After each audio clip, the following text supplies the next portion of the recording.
C'est bon, merci à tous d'être là pour cette présentation et ce lancement de la saison Centre culturel universitaire, saison culturelle de l'Université de Corse 2015-2016. Nous avons choisi ce format cette année dans le cadre, bien entendu, d'Allegria, de la convivialité, de la rentrée étudiante pour cette année. Ce moment est un moment à la fois de convivialité, de présentation, mais aussi de conférence de presse. Donc je remercie la presse d'être là, Corse Matin, et puis le service communication, qui de toute façon nous a aidés dans la mise en place de cette présentation. Bienvenue à tous. Merci au Crous d'être représenté ici, d'être là avec Madame Marchione, et merci au vice-président de la vie universitaire, Thierry-Antoine Santoni, d'être avec nous, et puis à tous les collègues, j'espère que je n'oublie personne, et les amis qui sont là. Alors, programmazione culturale 2015-2016, vous voyez que l'outil qu'est le service commun du Centre culturel universitaire et l'outil que constitue ce Spazio Nadale Luciani est à votre service sur différentes orientations. Bien entendu, notre cœur de compétence demeure les ateliers. Je remercie aussi l'équipe et les moniteurs d'entretenir et de faire aller bien ces ateliers, mais en même temps, c'est une programmation qui se divise, enfin, même si elles sont aussi transversales, en plusieurs secteurs. Les concerts, les stands des conférences qui sont à peu près dans le même domaine, c'est-à-dire un domaine de la connaissance et des conférences, et puis l'activité de théâtre. Voilà, donc les programmations se font bien entendu en équipe. Sur les conférences, nous travaillons avec, et les stands, nous travaillons avec Jacques Thiers et moi-même pour rendre éclectique ce rapport à la connaissance. Nous travaillons aussi avec la cellule de valorisation. Je salue Marie-Françoise Salicet ici, qui nous donne un sacré coup de main pour cette programmation, toujours avec des collègues de l'université, mais pas seulement, parce que nous sommes aussi en relation avec le reste de la Corse et le Centre culturel universitaire se veut aussi à l'interface du monde de la connaissance et de la culture de la Corse entière. Il n'y a pas que l'université, et notamment à l'interface de la ville de Corté et de son bassin de population très large, mais bien entendu bien au-delà. Voilà, je tiens beaucoup à insister là-dessus. Le Centre culturel universitaire, l'université, ça n'est pas un lieu avec des cloisons ou des barbelés sur les campus, c'est bien entendu en osmose totale avec la population et notamment avec la ville de Corté, avec qui nous avons une convention et avec qui nous travaillons régulièrement. Voilà, donc ce programme est bien entendu ouvert à l'université et aux universitaires et aux étudiants, mais bien entendu aussi très très largement à la population. Cet espace est fait pour accueillir tout le monde, sans distinction, bien entendu, de corporation. Voilà, on va présenter l'ensemble de la programmation de façon découpée. Elle se veut éclectique. Dans un premier temps, je vais accueillir Jean-Pierre Duigeli. Je lui demande de venir un petit peu à mes côtés. Jean-Pierre Duigeli est ici enseignant dans la filière art et il est chargé de la programmation théâtrale.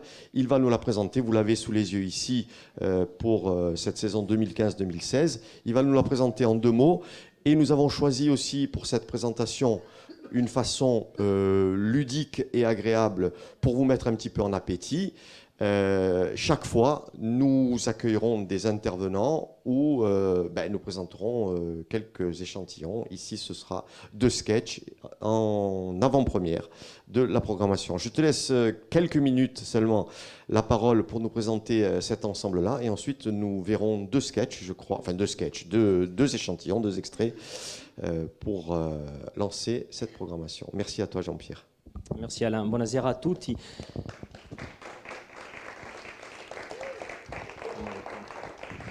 Donc la création théâtre cette année regroupe 12 pièces. Elle s'articule autour de 3 actes. Donc il y a 8 compagnies professionnelles qui travaillent sur le territoire depuis de nombreuses années. Des spectacles en langue française, en langue corse, des spectacles en langue multilingue, plurilingue, puisqu'il y a aussi des spectacles en langue italienne. Alors elle s'oriente, si vous voulez, autour de la création, je dirais, contemporaine insulaire. Nous avons choisi 8 spectacles. Ensuite, dans le deuxième axe, ce que nous avons appelé les spectacles découvertes, ce sera des compagnies amateurs, voire même des amateurs éclairés. Et un axe nouveau, nous avons laissé la place aux étudiants. Nous leur avons fait deux spectacles de commande qui auront lieu donc au premier semestre et au deuxième semestre. Ce sont des étudiants en art. Le thème, je dirais, générique qui a été choisi, c'est Abrimaolt. Donc ça a été un thème qui a donc été donné. Les étudiants, en rapport avec les étudiants, avec les enseignants, pardon, qui sont là présents, comme Marie Murcia, qui est comédienne, Corinne Mattei et d'autres enseignants, vont donc travailler sur un travail d'écriture et de texte, et ensuite vont réaliser, je dirais, un spectacle à la mi-décembre et ensuite au mois d'avril-mai. Donc ça, c'est pour les orientations, je dirais, générales de cette programmation. Donc peut-être vous dire deux mots, puisque tout à l'heure, vous allez voir des extraits de la compagnie Avunige, là, qui est dirigée par Charlotte Arrighi de Casanova, avec Marie Murcia et Marie-Ange Giron. Mais Abrimaolt, c'est un travail intéressant parce que ça a été un collectage de textes de femmes qui a donc été fait. C'est un spectacle qui a été joué sur un parcours déambulatoire dans les jardins suspendus de Bastia il y a plus d'1 an.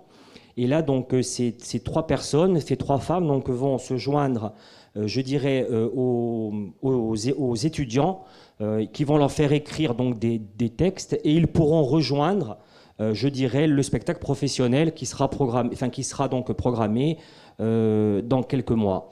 Ensuite, il y a un spectacle à Bassione qui sera donc en collaboration Tony Casalonga, CC Vogue et l'art. Il y a un spectacle donc bilingue.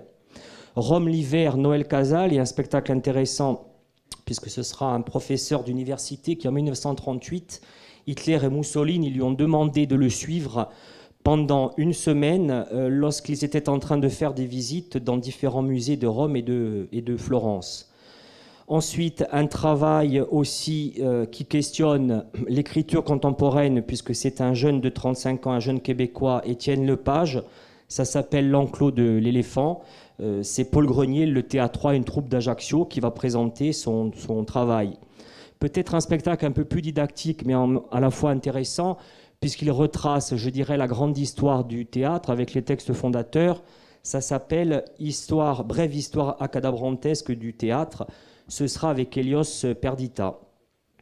La grande aussi, je dirais, première et la grande originalité, c'est que cette année, nous avons donné donc une carte blanche à la compagnie Toute une chaîne qui va monter un texte de théâtre, puisqu'il a écrit pour eux. C'est Marco Biancarelli qui a écrit donc Igar Nawal et dit Igor Ibarsi, et cette compagnie bénéficiera d'une résidence d'artistes. Daniel Delorme, excusez-moi, je vais un peu vite, qui est un acteur, on l'a beaucoup vu au cinéma, comédien de théâtre et plasticien. Et l'intérêt, je dirais, de son monologue du Broch, c'est qu'il va proposer 3 jours en amont ses œuvres plastiques aussi. Voilà, donc je crois que j'ai fait plus ou moins le tour de la programmation théâtre. Et donc ensuite, comme je vous l'ai dit, les 2 spectacles étudiants, donc ça va être un working progress, si vous voulez, donc un premier jet en fin décembre, avec donc les étudiants de première, deuxième et donc 3e année. Et puis ensuite, un spectacle plus abouti en avril-mai. Voilà.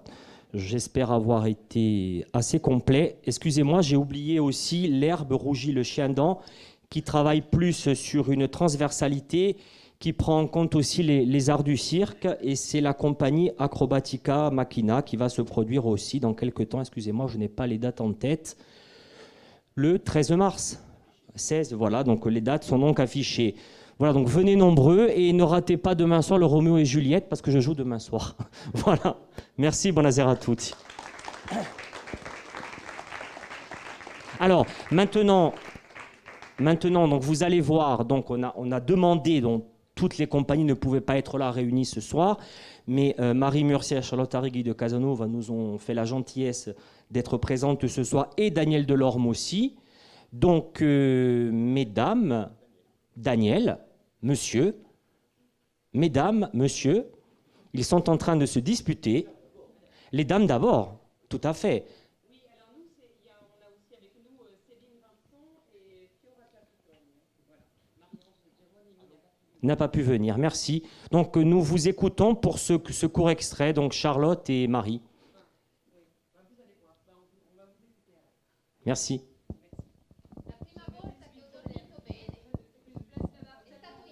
Fino ad allora non sapevo cosa volesse dire dormire bene. Come saperlo? Dormivo come potevo, male. Mi svegliavo 3, 4, 5 volte per notte, sempre fatica ad addormentarmi. Le idee che girano, svolazzano, si scontrano. Contare le pecore, ve lo dico, non funziona. In ogni caso, non con me. Ho provato di tutto, i libri, la TV, le tisane, tutto, tranne i farmacini. Quelli no, non fanno per me. Ed ecco che ieri ho dormito bene, molto bene. È stato incredibile e a lungo, per di più. Anche da piccola sembrava che dormissi con gli occhi aperti. In effetti, la notte mi sono sempre segretamente detta che preferivo essere svegliata nel caso fosse successo qualcosa di bello che non avrei voluto perdermi, o qualcosa di brutto, come un furto, un principio di incendio, non so, o degli spiriti. Oh, su, non ridete, non si sa mai. Ma ieri mi sono coricata. È stato pazzesco. Mi sono addormentata dolcemente, asciambellata nel mio letto e mi sono svegliata fino al mattino, coi raggi di sole che passavano fra le persiane. Ma perché proprio ieri? Jeudi soir, j'avais 18 ans. Je venais de quitter le giron familial pour partir faire mes études à Bordeaux. J'étais en classe de prépa. Jeudi soir donc. Pas encore le week-end, une journée chargée le lendemain. Mais l'envie de me détendre un peu me conduit chez une copine pour papoter, discuter, grignoter. Jeudi soir donc. Semaine particulièrement chargée en émotions. Le lundi, j'avais reçu un seau d'eau sur la tête alors que je marchais dans la rue en toute quiétude. Quelqu'un avait dû arroser ses fleurs de façon un peu excessive. J'excluais toute autre explication. Le mardi, j'avais vu un rat qui flirtait en bas de chez moi. Et le mercredi, le locataire d'en face m'avait dit gentiment « Merci de bien veiller à fermer la porte lorsque vous rentrez, parce que des junkies viennent s'y shooter.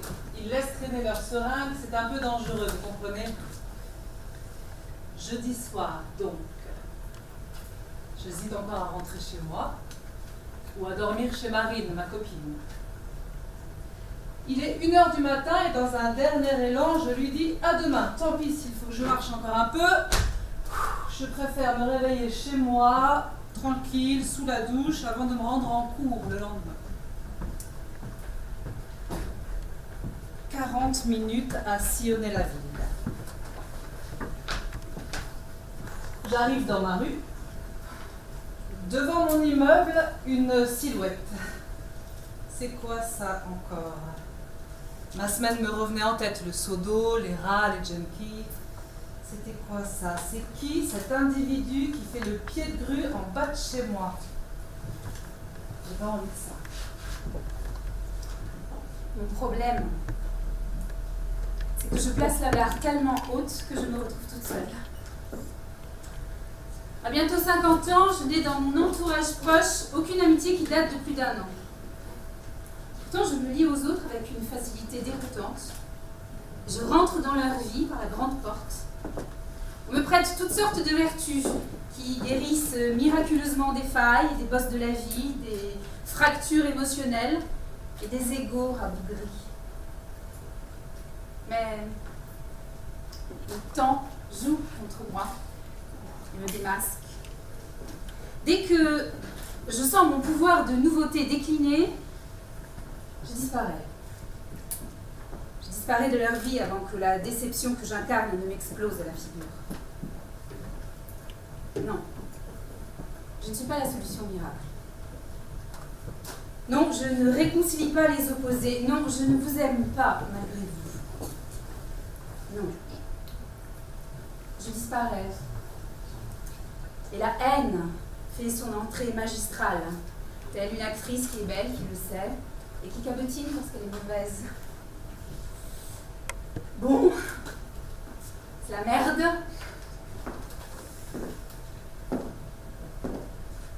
J'aime le silence et l'air frais de la nuit. Je profite des moments volés de ces derniers matins où je m'endors dans les bras de Paul, mon amant du moment. C'est joli chez lui. Je n'ai pas trop menti à Paul. Je ne pouvais pas parce que c'est mon voisin et que depuis le temps il me cerne assez bien. J'aime qu'il ne me demande rien. J'ai peut-être un début de chance. Je ne vais faire aucun effort. Pour la première fois de ma vie. Ne pas séduire. Oui. Ne pas chercher à plaire, à satisfaire, à combler ou à faire rêver. Ne rien faire. Ne pas bouger. Juste respirer. Juste profiter de l'air frais de la nuit. Dans ses bras. Et voir si je reste en vie.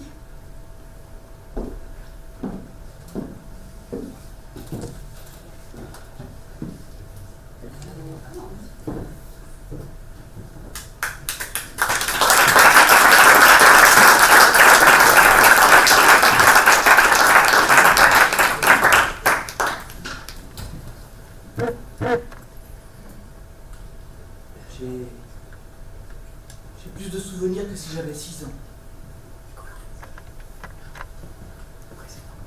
6 ans. C'est le temps que j'ai passé dans le ventre de ma mère. Ou pas très loin. Je n'avais pas le droit de jouer avec les enfants dans la rue.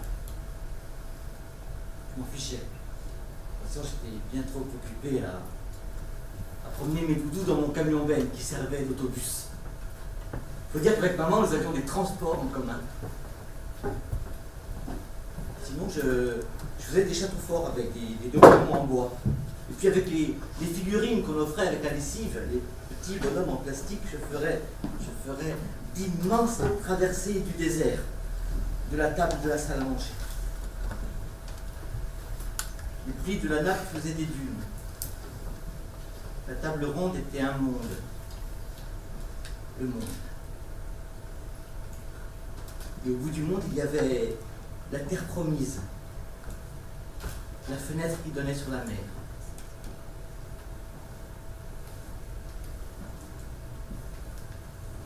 Je n'ai jamais rien regardé aussi longtemps que la mer.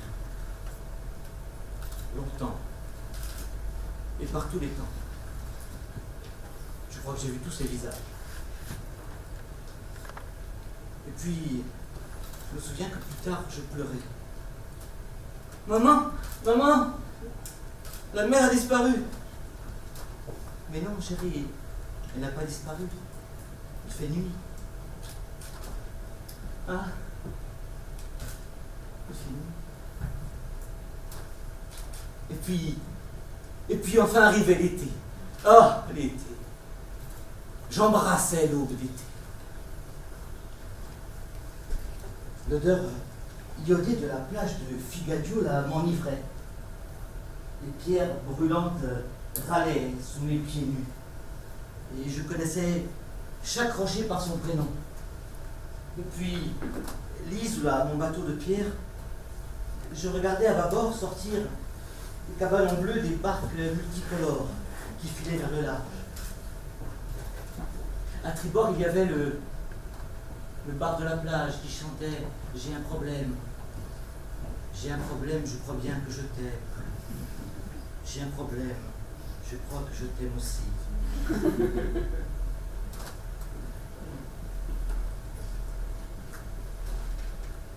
Si ça n'est pas vraiment l'amour, ça y ressemble.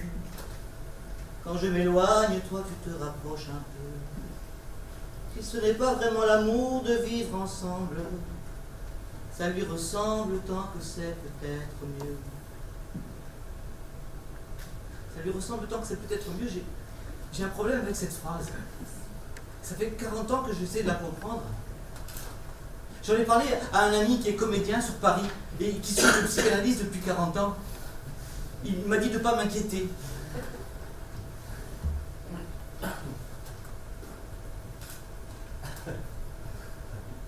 Si on fait abstraction de la poésie alidéenne, ça lui ressemble tant que c'est peut-être mieux. Si tu veux analyser cette phrase, mon vieux, tu t'en sortiras pas avec du BHL ou du Michel Onfray, du philosophe de chez Kerdruch, chez Ruquier, non. Là, il nous faut du lourd, du présocratique, du nietzschéen, du ainsi parlait Zarathustra. Ça lui ressemble tant que c'est peut-être mieux, c'est 2001, l'Odyssée de l'espace. L'homme face à son double cosmique. Qu'est-ce qui nous ressemble le plus? Le singe ou le miroir monolithique? Est-ce si mieux ou est-ce si miesque? Attention, là on est dans du questionnement existentiel. Existentialiste dirait Sartre, existentiel dirait Heidegger. Est-ce que la copie est supérieure à l'original? Jean-Pierre Pernaut, TF1, très bon, régional. Ça ressemble à un journal, ça a l'air mieux qu'un journal, mais il n'y a pas d'information. Pourtant, c'est celui que les gens préfèrent, c'est énorme. L'être et le néant. La télé et la réalité.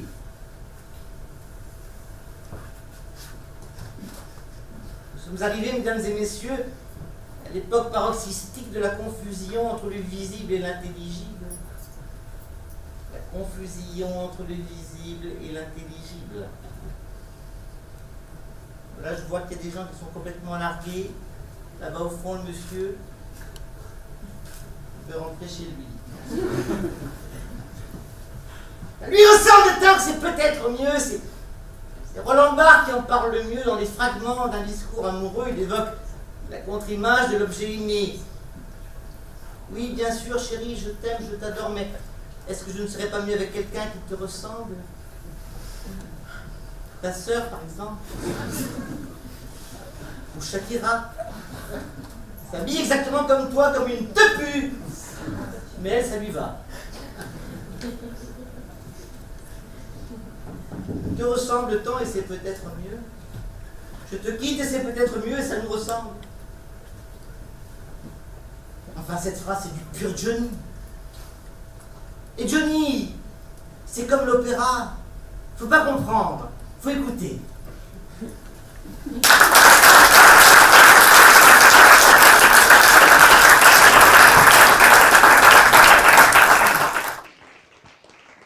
Merci beaucoup à l'ensemble des comédiens d'abord de vous être déplacés pour la circonstance, puisque ce ne sont que de courts extraits, mais je crois que ça nous met vraiment en appétit à tous les égards pour suivre la programmation théâtrale menée de main de maître par Jean-Pierre Duvigier. Merci. On va passer au second volet de cette présentation, si tu veux bien. Voilà. Celle-là, je vais la présenter tout seul. Jacques Thiers s'excuse pour ce soir. Il a eu des obligations familiales impératives. Mais sachez que dans la mission qui lui a été donnée à l'université, dans son éméritat, il a toute la partie Stonde de ce programme de conférence. Je ne vais pas les détailler, mais vous voyez qu'on a essayé d'être éclectique dans la connaissance, d'aller de la linguistique à la biologie marine, en passant par les arts, etc. etc. Quelques changements, oui, c'est toujours difficile de fixer sur le papier une programmation, des impondérables finissent par se présenter. Donc nous changeons un petit peu. Vanda Mastor, qui était prévu dans le cadre de Linguimondi le mardi 29 septembre, s'est malheureusement cassé le pied. Professeure de constitution à Toulouse, elle était prévue pour parler de co-officialité et de droit constitutionnel sur les aspects linguistiques. Nous la remplacerons un petit peu au pied levé avec Sébastien Queneau et Jacques Thiers ce jour-là. J'aurai le plaisir de présenter son article pour évoquer un petit peu l'ensemble de ses contenus de façon résumée. Et ensuite, Sébastien Queneau et Jacques Thiers réagiront. Et je pense que nous aurons aussi le plaisir d'avoir dans la salle Romain Colonne et François Viangal pour venir justement apporter leur éclairage à ce moment. Donc ce sera de toute façon un thème conservé. Quelques changements aussi sur les déchets marins en Méditerranée de François Galgagne qui est reporté au second semestre. Et enfin, un changement de titre que nous allons évoquer tout à l'heure avec Anne Alessandri dans quelques secondes. Sinon, nous parlerons de la Gallour, nous parlerons littérature avec Marie-Hélène Ferrandini, nous accueillerons de la poésie avec Patrizia Catacecca et d'autres, du théâtre en Stonde, de l'histoire avec Aléria, etc., etc. Donc, pour présenter cette programmation et pour nous mettre en appétit, j'ai demandé à 2 collègues, à 2 acteurs de la vie culturelle de venir présenter un petit peu, en quelques minutes, leurs propos. La première que j'accueille, je la remercie d'être là, c'est Anne Alessandri, directrice du FRAC, du Fonds régional d'art contemporain en Corse.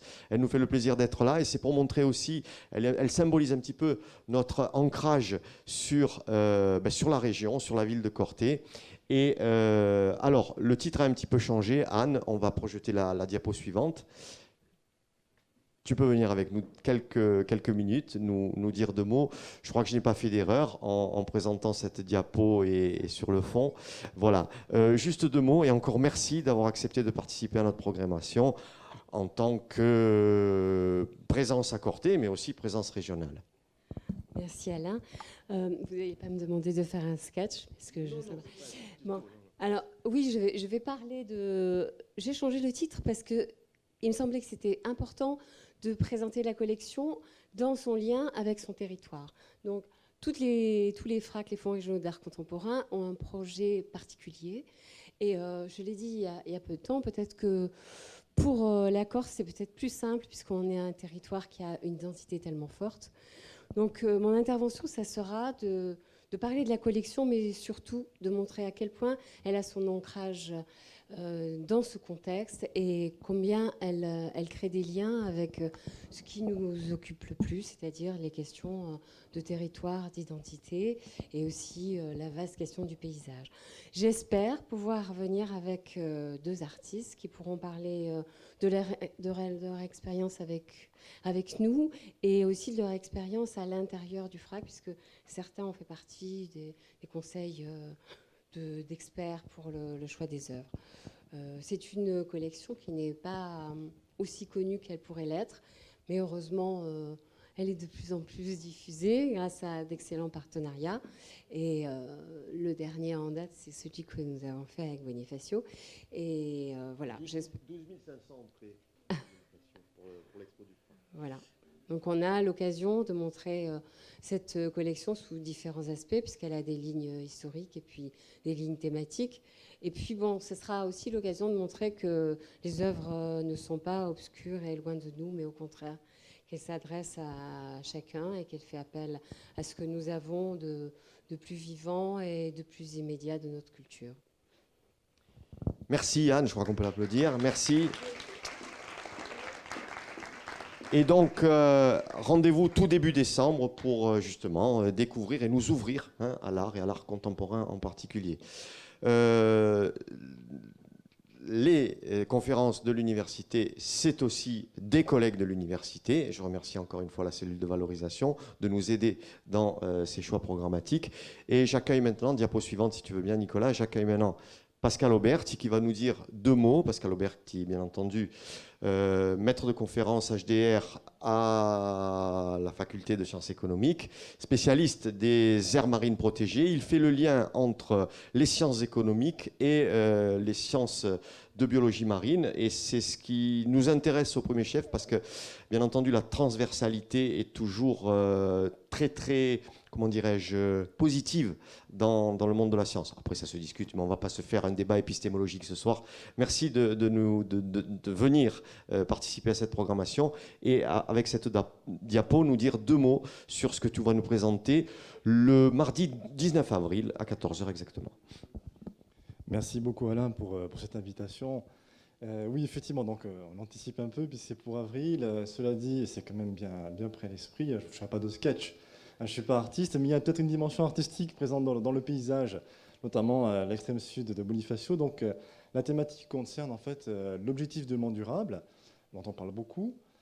Comment on peut finalement le concrétiser dans certains territoires de gestion environnementale, et en l'occurrence dans les réserves naturelles marines. Il faut savoir notamment que la région Corse a une compétence dans ce domaine, puisque c'est la seule de France qui peut créer, outre les réserves naturelles classiques, des réserves naturelles territoriales, qu'on appelle réserves naturelles de Corse. Il y en a beaucoup qui sont en projet. Donc c'est un outil qui va s'étendre. En ce sens-là, ça concerne un petit peu l'ensemble de l'île et son avenir. Plus largement, ça fait le lien avec des espaces dans la Méditerranée aussi, puisque également ce genre de territoire existe par ailleurs. Alors bien sûr, le développement durable, c'est un objectif qui se veut multidimensionnel. On est dans la transversalité, dans la complexité. Il s'agit à la fois de concilier l'activité économique, il faut la maintenir dans ces espaces. Il faut satisfaire les besoins en biens et services des consommateurs, maintenir l'activité notamment par exemple des pêcheurs, des socioprofessionnels du territoire marin, mais sans pour autant que effectivement, la nature soit effectivement impactée négativement par la pression, notamment économique, touristique, puisqu'il faut savoir que les réserves naturelles sont très attractives. C'est un peu comme un label finalement d'afficher qu'un territoire est une réserve. Automatiquement, ça attire une masse de touristes supplémentaires. Donc l'effet réserve est positif, certes au niveau économique, et il est au niveau écologique, puisqu'il y a une démonstration scientifique. Ce sont aussi des laboratoires scientifiques d'études, ces réserves naturelles. Et on voit que dans les zones de ce type qui sont protégées, il y a par exemple sur la ressource halieutique des effets considérables, en gros en moyenne des densités 7 fois supérieures par rapport aux espaces qui ne sont pas protégés. Donc ces densités supplémentaires sont un bénéfice pour l'écosystème, pour la biodiversité certes, mais aussi pour les usagers, ne serait-ce que la pêche récréative, la pêche artisanale professionnelle. Donc c'est vraiment du win-win, du gagnant-gagnant à la fois pour la nature, mais aussi pour les usagers. Pour autant, il y a dans ces territoires, je dirais, des règles d'usage de l'environnement. On est dans un développement durable qui est pas bipolaire. C'est pas que la durabilité forte, où il y a que le gel du territoire et où on prive tous les usages socio-économiques. Il n'y a pas que la durabilité faible, ou au contraire, c'est la marchandisation des territoires. Il y a des formes mixtes de contrôle des usages, comme ce qu'on appelle des zones de non-prélèvement, no-take area. Notamment, par exemple, les pêcheurs eux-mêmes ont créé des cantonnements où ils laissent le repos biologique des espèces se réaliser. Ils ne pêchent jamais dans ces lieux-là. Dans l'entour, il y a des bénéfices immédiats avec d'autres territoires comme ce qu'on appelle des zones de protection renforcée, là où on est davantage dans la mixité dans la relation à la nature plus élargie. Et puis il y a carrément des zones de libre exploitation. C'est un peu une trichotomie, je dirais un répertoire en trois types d'espaces qui est formaté pour justement aller vers ces compromis entre les dimensions du développement durable. Voilà. Alors ça, j'en laisse un peu pour avril. Et pour dire que bien sûr, ça fait l'objet de plans de gestion, de planification, dont il est important de suivre les résultats avec de l'évaluation, de manière partagée avec des conseils scientifiques, avec des comités consultatifs, mais aussi ça doit déboucher sur de bonnes pratiques en termes de comportement, voire une dissémination de résultats dans la société, voire dans la Méditerranée au sens plus large. Merci Pascal pour cette présentation plus que complète qui nous a mis bien dans le thème. Je signale aussi la conférence de Vanina Pasqualini dans le cadre de cette programmation, plutôt sur les espaces lagunaires en Corse. Voilà, donc la biologie marine a toute sa place, la biologie, toutes les sciences ont bien entendu leur place. On ne peut pas faire toutes les disciplines une par une et tous les thèmes, mais on essaye de faire des choix qui soient pertinents. Cette thématique-là des aires marines protégées est éminemment importante. On va passer au dernier volet. La programmation musicale. Et j'appelle avec moi ici Nicolas Sorbe, puisque voilà, s'affiche un ensemble de concerts qui auront lieu ici dans cette salle. Il y a déjà une grande histoire de ce space zulugien. Sous la houlette pas de chef d'orchestre, mais de programmateur et aussi, bien entendu, d'acteur, de Nicolas Sorbe, qui, depuis combien de temps, s'occupe de cette programmation? Ogni pochi anni. Allora, una programmazione quest'anno in cui 12 concerti da settembre a aprile, è stata fatta questa programmazione avendo in capo, avendo in mente chi ha funzione principale dell'università e a formazioni. Qui si tratta di una formazione di consumo di cultura, dunque diamo roba culturale da mangiare, da consumare ai studenti e dopo faranno idea o scelta più tardi oppure avanti per ciò che voleranno consumare. Dunque, per consumazione, per il consumo qui c'è diversità a ogni livello. Per esempio, cominceremo in quei mantini che voi conoscete, anche quest'anno in più festeggiano 30 anni di canto, di creazioni, di risa, e compiamo in cui partiamo canto sacro, canto profano, in polifonia. Dunque, vediamo bene qui lo scarto di stile. A livello di polifonia troveremo di nuovo l'insieme vocali soli tutti. Qui è un progetto che ci è stato presentato e siamo stati conquisti subito da un progetto magnifico. Lo spettacolo è partito da 7 pittori di Tony Casalonga che hanno ispirato, che hanno dato l'estro a Gian Pietro Ristori, che ha cacciato un libro di poesie, e dopo a suo libro di poesie hanno pensato che sarebbe una buona di cantare sta fare qui in polifonia, in cui Ugo, soli tutti, e dunque ci sono stati 7 compositori che sono intervenuti per creare questo spettacolo, che sarà un spettacolo di voci e di immagini. A livello dunque di diversità, come vi dicevo innanzi, abbiamo fatto di nuovo diversità a livello di Avama, di gruppi famosi e principianti. Abbiamo fatto quest'anno la scommessa come per il teatro di studenti, dunque ci saranno i gruppi pochi conosciuti, anche certi mica conosciuti, sarà per certi la prima volta che li sa fare che li cantano davanti a una scena. Ci sarà per esempio il gruppo Pasqualina, che è un gruppo allo stesso tempo a Tedo, che è stato creato dal centro culturale universitario. L'idea è di pidare studenti che hanno competenze musicali, competenze vocali, e di farli lavorare di un'altra maniera che la Tedo di canto che esiste di farli lavorare di maniera appena di più provvisionali, facendo di noi un po' di creazioni in cui scritti dagli enti dell'università, compositori che notavamo di noi qui all'università, ma dice di avere competenze sopra luogo, dunque ne approfittiamo. Scommessa di noi in cui scoparta saranno 3 gruppi o cantarina, che è Carlotta Rini, che sa fa carrà, ci sarà di nuovo un gruppo Aviacola e ci sarà un gruppo di rock The Shots. In scommessi, mezzi scommessi di radio, in cui una vama di più in onda, parleremo di Ugulera, che è un gruppo che fa soprattutto animazioni, che si è messo di poco a creazioni e sa fa carne qui per presentarci si creazioni qui. Gli stessi affari per il gruppo Cirnesi, che è un gruppo strutturato di Rodiano Bastiaci, che da pochi anni presentano affari proprio interessanti, studiano ma hanno una maturità che gli permettono di fare concerti. E dopo ci sono gruppi più famosi, come ne abbiamo parlato innanzi, Diana Salicetti, che voi conoscete forse in giornalismo, ma Tadino sa voce straordinaria che mi piace mondi, che è presentata tra il fado portoghese e certi avere piuttosto come una voce all'uso irlandese. Noi diciamo che è una voce corsa, ci conviene, ci basterà. Il gruppo Arapa, composto soprattutto da Iso Trebucci, Don Matteo Santini, Giancarlo Papi e Giacomo Guglioli.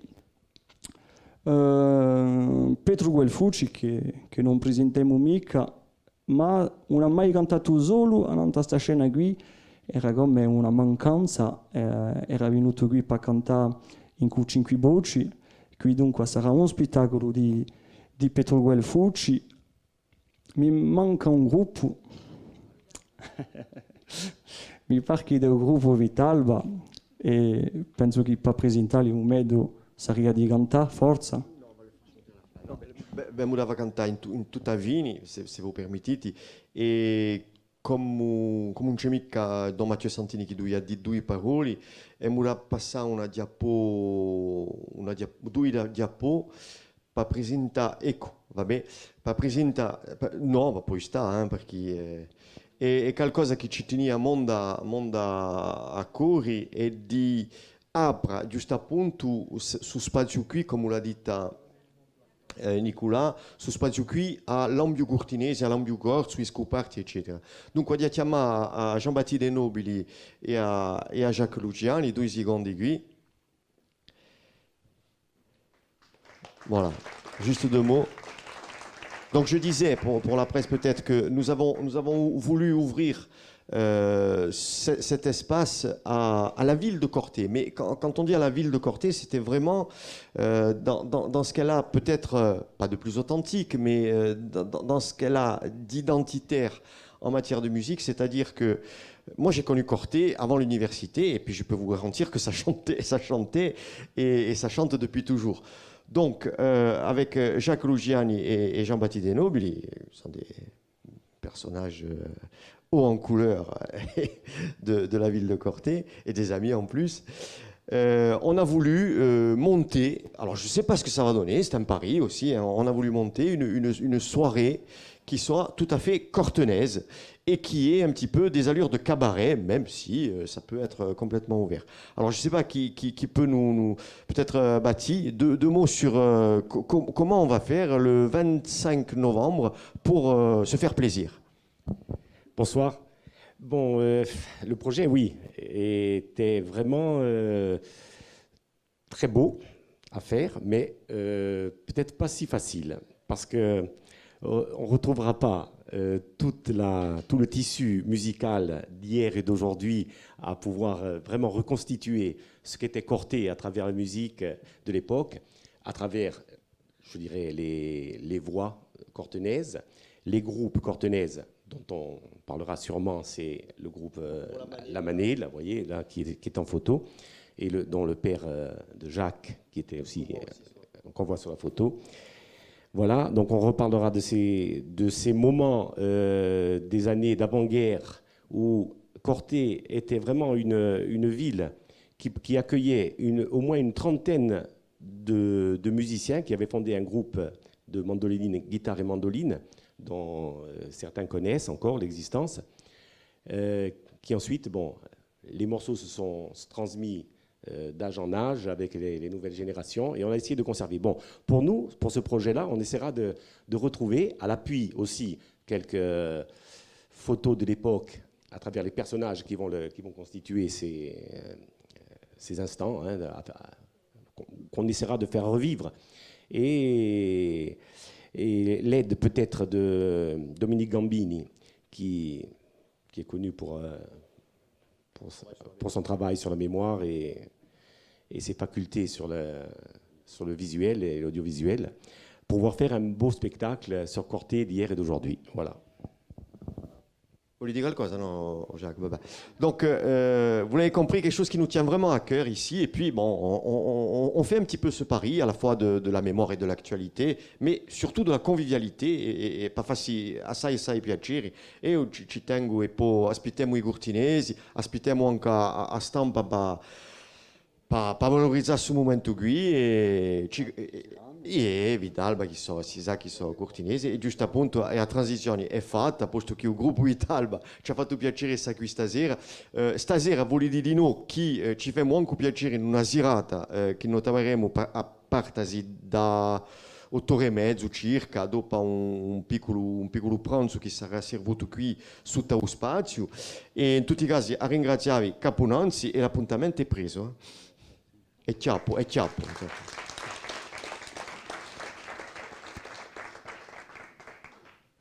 Allora potremmo ancora quantunque ringraziandoli di cuore, uno dei gruppi, uno dei vanali musicali di a Corsica oggi, il gruppo Vitalba qui a chiudere ce moment. On va conclure ce moment.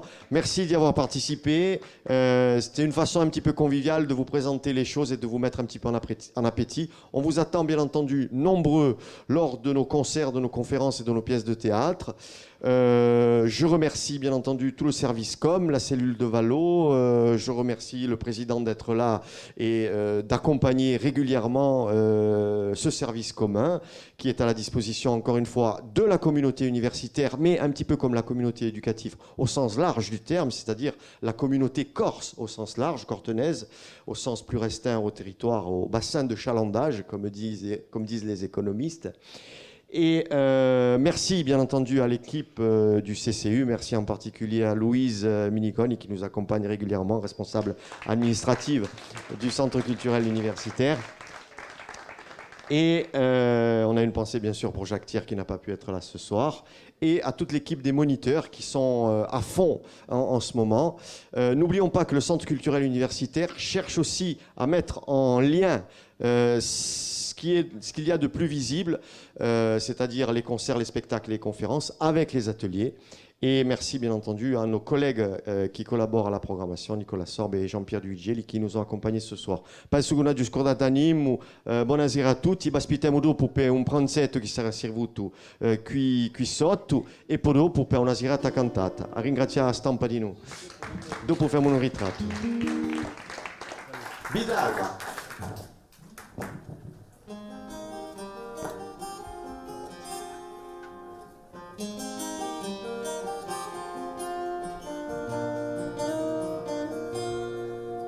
Sans avessi indujeli me, caccia tutta tristezza, di lore colore vagine, che stonde isolezza, sans avessi alleluia.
Se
Juste une seconde chanson, comme on a le droit d'en faire que deux. Donc la deuxième et la dernière.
Sogno strappato in cielo da lui.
mademoiselle. Merci beaucoup.